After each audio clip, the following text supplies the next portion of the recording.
This is the Meet the Robinsons timeline we all know and love. Now, what if I told you the real Meet the Robinsons timeline didn't look like this? It actually looks like this. It's probably blurred right now, but I assure you it's wild. That's right, as it turns out, for the past 18 years, we've all been watching Meet the Robinsons wrong. There's actually a secret chronological viewing order that's remained undisclosed by Disney for almost 2 decades. And would you believe me if I told you this hidden lore was hiding inside a video game? 2 video games to be exact. And today, I'm gonna lay it all out for you. Now, I must disclose first of all that this true timeline was not discovered by me first. I was actually working on an entirely different video that'll probably come out in like a week or so.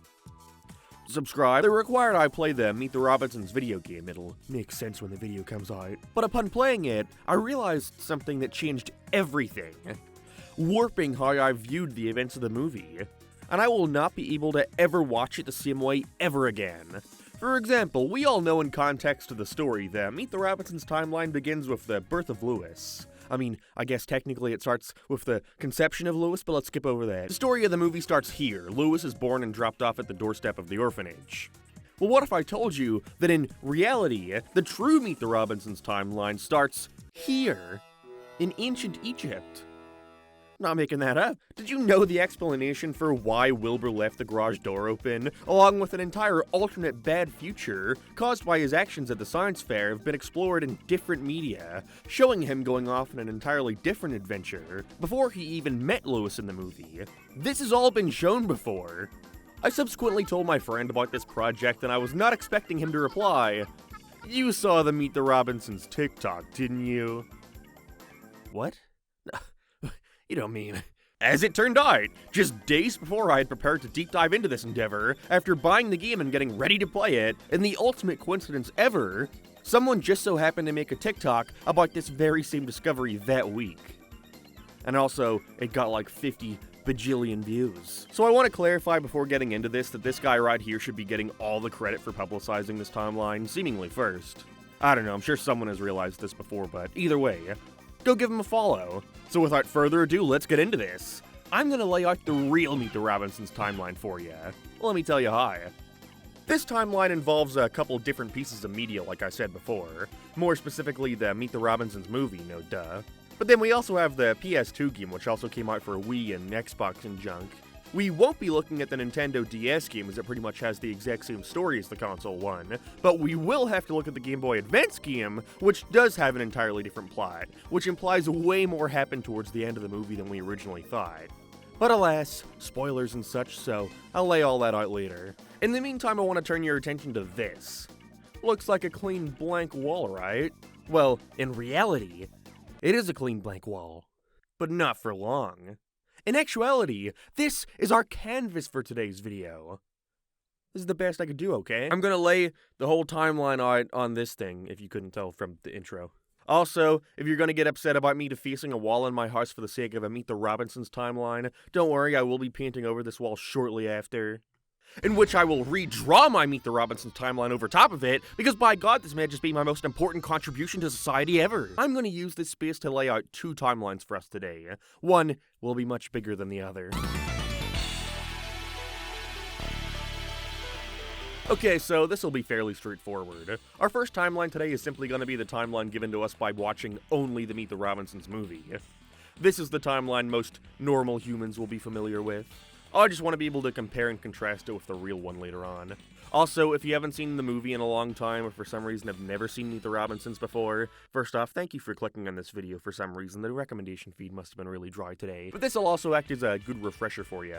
Let's go over the plot of the film and how its timeline looks overall, if that's all you're taking in. Also, this whole video requires explaining a lot of time travel shenanigans, in a movie which treats time travel as delicately as a bull in a china store. You know, it always confused me how Louis simply telling Doris he'll never invent her is enough to put a stop to all her plans and have her disappear. But if he decides that, then doesn't this mean this whole future would have never happened anyway? Like, why is the bowler hat guy still here? Surely he wouldn't be standing right in this exact spot if none of this ever happened. I know him not inventing Doris wouldn't directly cause any changes, but, you know, butterfly effect and all, there's gotta be something different. I mean, if the whole point of Wilbur's plan is to ensure his dad keeps moving forward, then that means his decisions in the moment do directly affect the future right away. But again, if he went back to the past with the intention of never making Doris, then that would mean she would never existed and therefore never met Goob. Same with Goob, as a matter of fact. If Lewis eventually does go back to help him catch the winning catch, then doesn't that mean the bowler hat guy would have never existed in the first place because the future him who didn't catch the ball never existed? Why in the bad future does the Robinson building still exist? Why are they still living there, dressed the same? I don't know, for most of the runtime, this movie treats the effects of time travel through nothing more than a backdrop changing. And really, who cares? It's a fantastic film, one of my personal favorites from Disney. I think it's so good that you can kind of forgive the time travel elements for not making any sense whatsoever. But for the purpose of this video, we gotta try apply some logic to the time travel elements, and believe you me, it gets confusing fast. But again, great movie. Nice work. See, there are some time travel shows or movies that treat time travel as something fixed, something completely predetermined. There is no changing things. Lost comes to mind. I keep bringing up Lost in these videos. Also, yeah, that's right, Lost is about time travel. Spoilers. Sorry, it's worth a watch. In that show, the characters were always destined to travel through time, and therefore anything they do in the past doesn't change the future, because them going to the past was always meant to happen. That's actually one of the few ways to view the plot holes in Meet the Robinsons in a way that works, that all the events of the movie were meant to happen. You know, why does Doris exist in the first place if Lewis decided not to invent her? Well, because the version of him that went to the future and decided this hasn't done so yet. Lewis was always destined to come to the future and decide this. This explanation also means accepting that all the various timeline splits and erasures I'm about to talk about were also meant to happen, which confuses things to put it lightly. So it doesn't completely work, but hey, my head only hurts a little bit. And we haven't even started talking about the timeline yet! Speaking of, because of the nature of the film's plot, a villain creating a dystopian world and needing to be stopped, there are going to be some splits to our main timeline, which I will represent with a line going off the beaten path. The straight line is the reality where Lewis becomes the genius inventor of the future, and anything that affects that in any way will be shown through a split, like this, Back to the Future-style chalkboard in the living room and all. Alright, here we go, the movie version of the Meet the Robinsons timeline, or as I like to call it, the Meetaverse, involving such classics like Meet the Robinsons, Meet the Parents, Meet the Fockers, Meet the Deedles, Meet the Patels, Meet the Hitlers. The timeline begins with the birth of Lewis, the boy genius, one day father of the future. His mother drops him off at an orphanage, and we see him grow a love for science and inventing over time. Unable to find a family who will take him in, Lewis instead opts to build a device that will retrieve his one and only memory of his mother, so he can try and find her and see if she'll take him back. Around this time, in the future, Lewis's future son Wilbur leaves the Robinsons' garage door open, allowing the bowler hat guy and his newly acquainted bowler hat, Doris, a scrapped invention of Lewis in the future, to steal one of their time machines, going back in time to the science fair where Lewis is presenting his memory device. Wilbur chases the bowler hat guy in his father's second time machine, where he sees he's too late and the device is stolen. With Lewis's confidence ruined, Wilbur now has to convince him to not give up on his dreams of becoming an inventor, as if not, he won't go on to become the acclaimed finder of the future, and he won't exist. With this, Lewis travels to the future, accidentally destroying the only other time machine in existence, while the bowler hat guy needs to find him to fix his memory device so he can use it to take over the world with Doris. After fixing the device and finding out he's Wilbur's dad, that he's the genius inventor of the future, they both team up to put a stop to the dystopia created by Doris, our first split in the timeline. Wilbur hits puberty. I bet you're glad to see me! Ow! They save the day after Lewis proclaims he'll never invent Doris, with Wilbur taking Lewis back in time to see his mother, threatening the entire timeline. Lewis opts not to do so and instead chooses to keep moving forward, where he is returned to the proper time, shows off his device at the science fair, and starts to see the life he saw in the future become his present. And that is the timeline when only looking at the Meet the Robinsons movie. I forgot how much this movie rocks, the score is so good. So, timeline's looking pretty straightforward, huh? About as straightforward as a movie about time travel can be, I suppose. Lewis is born an orphan, meets a time-traveling boy at the science fair who's chasing after a bowler hat guy who stole his dad's time machine in the future. They go to the future, they mess things up and create a dystopia where the bowler hat guy's bowler hat, Doris, is the ruler of the future. They eventually fix things, basically erasing this timeline from the timeline. The time-traveling boy who Lewis finds out is actually his son in the future, who is the guy who went back to the science fair to find him, now takes Lewis all the way back to when he was abandoned by his mother, putting the whole timeline at risk. Lewis decides not to do it and instead decides to keep moving forward and goes back to the science fair to start to see his happy life with his wife, his fucking wacky family, and their army of frogs. Right here. Whoa. Good timeline. It's as simple as they come, really. Perfect. Key is closed, right? This is the definitive Meet the Robinsons timeline. Did you forget what I was talking about earlier? Because this ain't even the half of it. So alongside the movie, there were 2 pieces of Meet the Robinsons media created that adds to this timeline, creating alternate splits, new villains, and gives way more prominence to such seemingly minor characters to the film. So, let's get to the bottom of this with... Our first course of business requires us checking out the Meet the Robinsons video game, released in 2007 for pretty much everything. It's wild to consider the same version of a game could simultaneously come out in the PlayStation 2 and Xbox 360. But it was also on Wii, PC, goddamn fucking GameCube. I mean, why you got it on the Wii and the GameCube but skip the PS3? Why is that where they drew the line? I remember always wanting this game. I wanted every game based off a recent animated film, to be fair, but the Meet the Robinsons movie always seemed so suited to have a cool futuristic video game with fun inventions to use. You got cool flying levels in the time machine. The final level could be the dystopian Doris-ruled future. So color me surprised to see the movie takes on an entirely different story. And not just some random unrelated time-traveling adventure that Wilbur went on outside the movie. No! This video game directly gives explanation as to how the bowler hat guy was able to steal the time machine, as well as showcasing an entirely alternate bad future, created if Wilbur had made different choices at the science fair that day. You wouldn't know it just by looking at the cover, though. It's just the same as the movie, kinda misleading marketing to put Lewis on it, because spoilers, he's in it for no more than 5 seconds.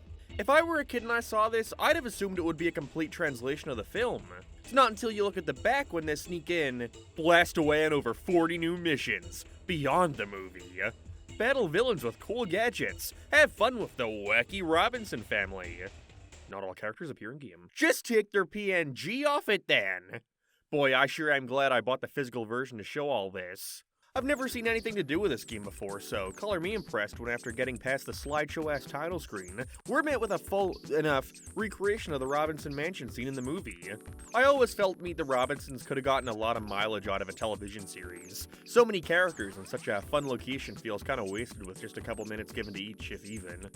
Okay, look, I'll talk about the actual story in a bit, but I spent 6 goddamn hours beating this thing, all for the sake of context for 15 minutes worth of cutscenes. And believe you me, it was not a fun time, so please, allow me to bitch for a bit.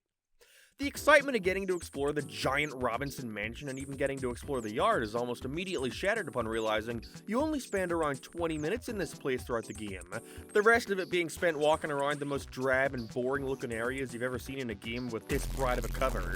You'll explore dark underground laboratories, dark streets, dark industrial cities, dark ant mines, and dark magma cores. It's also dreadfully uninspired, especially for a game taking place in, the future. Definitely felt like there was a lot more opportunity here for more varied and creative locations.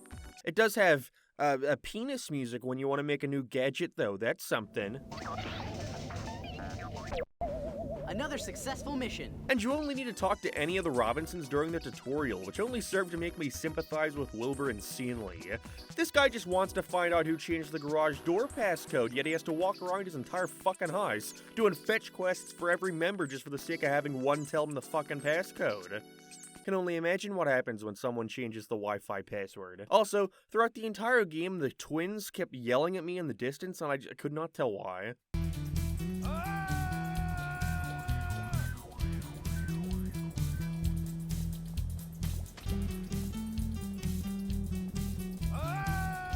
Anyways, this is one of those action games where you can't jump, which took me a couple minutes to figure out. I thought my controller was broken. Because of this, the game mostly focuses on 2 genres, action and puzzle solving, albeit, baby puzzle solving. There's only two other gameplay styles attempted, the first being these roller levels that took me forever to realize were based on the bubble transportation thing seen in the film, as well as a weird top-down breakout style game where you play against this guy. Why does he look like that? Oh yeah, sorry, I completely forgot about the third gameplay style attempted, with these awful fucking digging missions where one hit kills you, and there's mandatory ones as well as optional ones, but it's not immediately obvious which of them you have to do to progress the story, and some take so much trial and error that you'll be attempting them for like 15 minutes, and can you tell I don't like this game very much? If you couldn't, then let me reiterate, I do not like this game.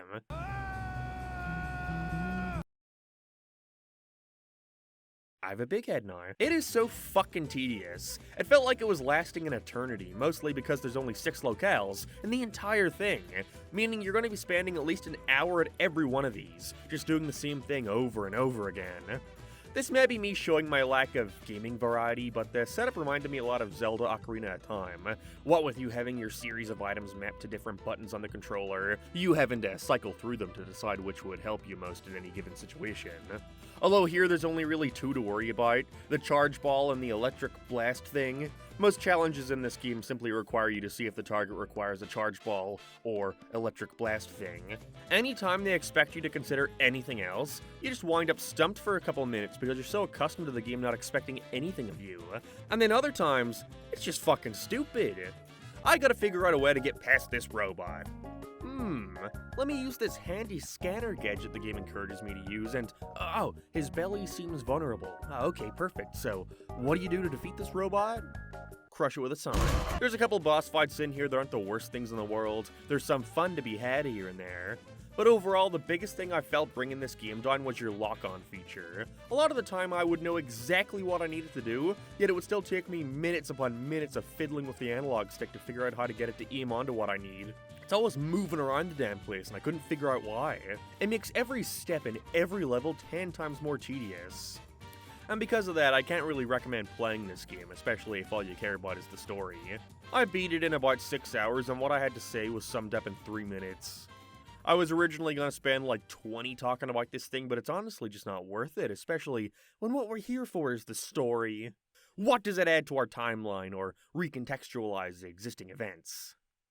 Well, first off, I want to compliment the team for going so above and beyond with the story here. Typically, in these crappy licensed games, all the writing would just be for the sake of getting the characters from one place to another. I mean, some movie tie-in games don't even try when it comes to their story presentation. May I alert your attention once again to the SpongeBob movie game that told its story through a fucking slideshow. Anyways, this was around the time when Disney was trying really hard to get into the gaming market, to be respected as a publisher and give their IPs the same love and care in gaming that are shown in their films. They didn't always accomplish this. But by God, if there was one area you couldn't fault them, it was presentation. Incredibles, the Ratatouille game, all look pretty fucking good. Of course, playing on an Xbox 360, it's gonna look a little scuffed considering it was developed with the goal of having it run on the prior generation of consoles. And so when taking that into account, I think it's quite nice. Especially the character animation, it's quite bouncy.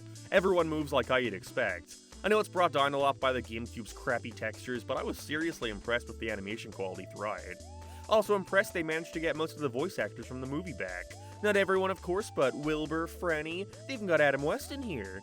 Goes without saying, but they also went above and beyond with the writing and story. Is it anything groundbreaking? Nah. But they could have easily just greeted the player with a series of mindless, strung-together levels with no rhyme or reason, and most kids would have eaten it up.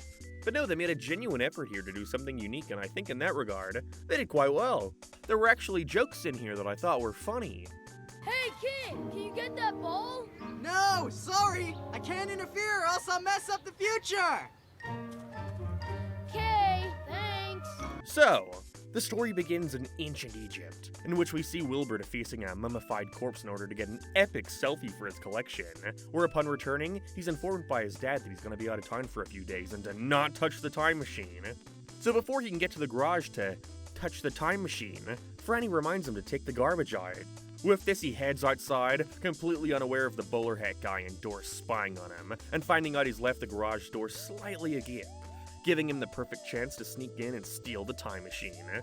Wilbur realizes there's only one thing to do, and that's follow the bowler hat guy in his dad's prototype time machine, the only other time machine in existence. And so he's on his way. After breaking into his dad's lab and defeating his guard robots who are designed to kill his child for some reason, Wilbur sets off to the past, and by the past I of course mean the present. Wilbur goes back to the science fair, barges in, but things don't go as you'd expect. Instead of Lewis's project blowing up in everyone's face and Wilbur chasing him down, in which they both get sent to the future like in the movie, Wilbur actually gets a phone call that he's gotta get back to the future present as fast as he can. He's gonna wanna see this. He's right behind me, isn't he? Things in the future aren't as he remembers, however, as a giant volcano surrounds the Robinson residence. Turns out there's also an army of robotic ants roaming the world as everyone bows down to an emperor. Stanley. Ooh. Even worse, the ants have just stolen Wilbur's dad's time machine, and so now he's got to take a detour to get it back. All this is happening while Lewis is at the science fair, goddamn. In his attempt to get his time machine back, Wilbur winds up running into the Ant Queen. Holy shit, it's that girl. Remember that girl from the movie? She's the one at the science fair who had all the ants, you know. She's on the cover, look. That's right, in the future, she's ruler of the ants and hater of this Emperor Stanley, who you now have to defeat as you make your way to his magma lair. He also stole the time machine. It's here we finally get a good look at him. You know, he seems kind of familiar. I don't know what it is about him. After defeating his giant lava monster, we learn the truth. Ever since the science fair. The science fair. Holy shit! That's right! Emperor of the Future is this little twerp who had the volcano in the movie, you know? He's the guy who is made to do the laps, remember? What the fuck? Again, I don't know who provided this story, the team at Disney or the game developers, but either way, this is such an insanely creative thing to do to your tie-in game. Again, like I mentioned way back, it really leans into that whole butterfly effect thing, that doing one small thing different can have major ramifications in the future. I guess when Wilbur recklessly knocked over Stanley and ruined his science project, it sparked a deep-seated hatred inside him, a hatred so strong it allowed him to become Emperor of the Future. Not only that, but we also learned that when he got knocked over, Stanley also knocked into Lizzie, the ant girl, messing up her farm and instilling her resentment for him that carried over into the future. Honestly, if this game were longer or had more of a budget, I would have loved to see them do way more with this gimmick. Just have Wilbur continue going back in the past and messing things up more and more, seeing what other minor characters they could make future villains of.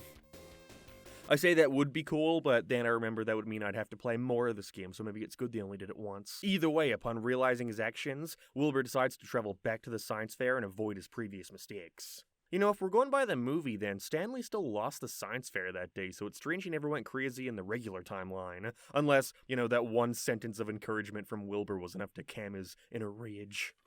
I know what you're capable of, you monster. Also, before he does this, we see the Stanley future get taken over by the bowler hat guy right under everyone's nose, implying that without Wilbur there to meet Lewis, he would have succeeded in his plans of world domination. But as soon as Wilbur decides to head back to the past, we see the future immediately change back to the good one.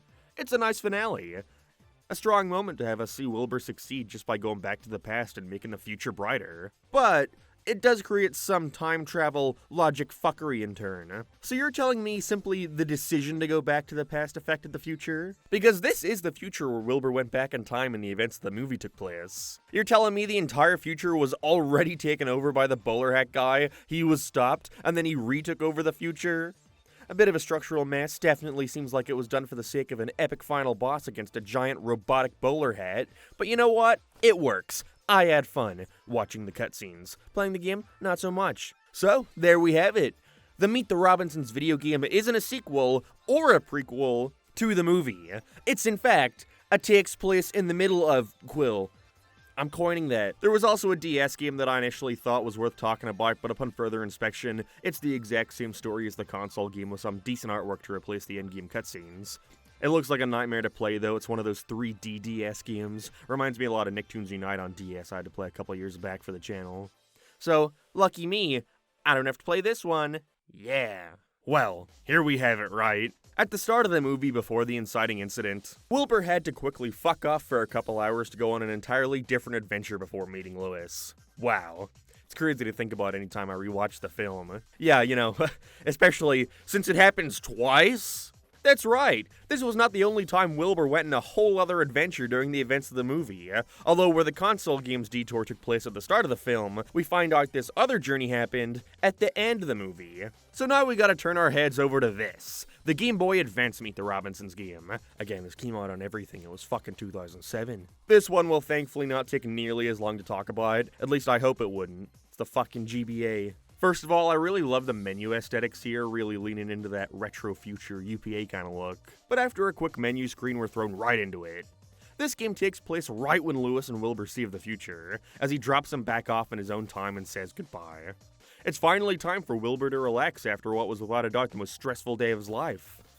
Suddenly robots! The Doris robots are back, somehow. And so what does Wilbur decide to do to take care of this? Well, naturally, he goes back in time to pick Lewis up again, take him to the future again, so they can defeat the bowler hats together again. Coming out on a handheld, I'm sure the story was a much lower priority for this version, but I think it's funny how it ends up recontextualizing major moments of the film, like Wilbur showing up again like 5 seconds after the scene finishes. So while Lewis is packing to head out with his new parents, he's thrust back into the future, where he has an oddly sound theory as to what happened. Lewis speculates this was all the doing of Little Doris. Remember Little Doris? It mind controls the frog who throws it in the trunk of the car to sleep with the fishes, you know? That's the villain. What is it with video games based off Meet the Robinsons and throwing in the most surprising villains? Especially surprising since, you know, Little Doris should no longer exist. If Lewis telling Doris he was never going to invent her was enough to make her disintegrate on the spot, then why would her offspring fare any better? Goob also isn't even the bowler hat guy in the future, so you can't even say he would have still invented it. Boy, I sure hope somebody got fired for that blunder. Not much happens from this point, honestly, nothing worth adding to the timeline at the very least. We learn that the mini Doris has been cloning herself, which explains why they're popping up everywhere. Lewis has a couple minor interactions with the family acknowledging the events of the movie. That's about it. After 2 hours of monotony, and I do mean monotony, Wilbur and Lewis manage to defeat the giant bowler hat that's heading to the Robinson Mansion, catch up to Little Doris, and destroy her once and for all. With this, Wilbur, off-screen, might I add, drops Lewis back off in the past, for the ending of the movie to play out like normal. You're telling me all this happened right before Little Wonders? Alright, so that was a whole lot of hoopla, I'm aware. But with all this context, I think we're finally ready to put together the true Meet the Robinsons timeline. Get ready. So, our story again begins here, in ancient Egypt, where Wilbur is fucking around in the past. Next in our timeline is naturally the birth of Lewis, that says born, in which he grows a vast appreciation for science and inventing things. Going to the science fair with his memory device that will show him his mother that abandoned him when he was born. I mean, this is where I don't know what to do with the formatting of this. Like, if over here it should be, you know, Wilbur coming all the way back, or if I should just keep it with the movie order right now. Wilbur, who's not only been going, you know, fucking off to ancient Egypt for a time, accidentally leaves the garage door open, letting the bowler hat guy and his newly acquainted Doris steal the time machine. The only other time machine in existence. With this, Wilbur follows him back to the science fair, where he is using this time machine to steal Lewis's science invention, the memory device. While there, Wilbur gets called back to the future, but not his future, a different future. Because of the events at the science fair, it's actually created a dystopian future where the kid that Wilbur hit with the volcano at the science fair is now the emperor, and that girl is the Ant Queen. Let's say that happens in between these two. I'm making this up as I go along. This is Stanley Universe. He steals Wilbur's time machine and junk, and so Wilbur's got to get it back, and upon doing so, Wilbur travels all the way back to the science fair, treats Stanley like a human being, effectively wiping this timeline from existence. But oh no, because Wilbur was so preoccupied chasing down fucking Stanley, it allowed the bowler hat guy to steal Lewis's memory device, meaning there's a new fucking evil dimension, dystopia, where Doris is giant and you gotta kill it. Let's call this the Doris dystopia. Wilbur defeats this robot and goes back to the past to the science fair to make things right. This is the same as this one. But that also destroys this timeline from existence too. even though it fucking comes back later. So with this, the events of the movie start to play out like normal now that we're done with the game, in which Lewis and Wilbur go to the future, the Wilbur future. In which, while here, they fuck up and create a split, the one from the movie, where the bowler hat guy wins again. But as we know, they fix it, effectively also putting a stop to this timeline. With this, Wilbur's future plays out like normal.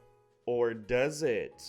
Because after Wilbur goes back in time to when Lewis was born, and Lewis decides not... What is that? Lewis decides not to meet his mother, and so takes him back to his time to go to the science fair where he meets his new parents and shit.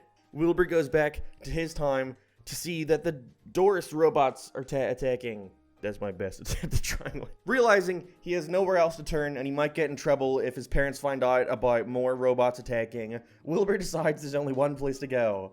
Back to the past, to right after the science fair, to when Lewis is about to go away with his new foster parents. This would be where the end of the movie is. And so, Wilbur then takes Lewis back to the Doris future, gotta go around that, and where the events of the Game Boy Advance game take place, where he defeats Little Doris, who didn't get destroyed despite Doris no longer existing. I don't know. With the day saved, Wilbur then returns once again to the end of the movie, and this is where the whole epilogue... Oh my god, write this, come on, pen, last a little bit longer. Where the epilogue of the movie takes place, where we see Lewis go into his new home with his new parents, and it leads to the Wilbur future, and obviously they save the day in the end, which leads to happy. That, I feel like I made that more complicated than it needed to be.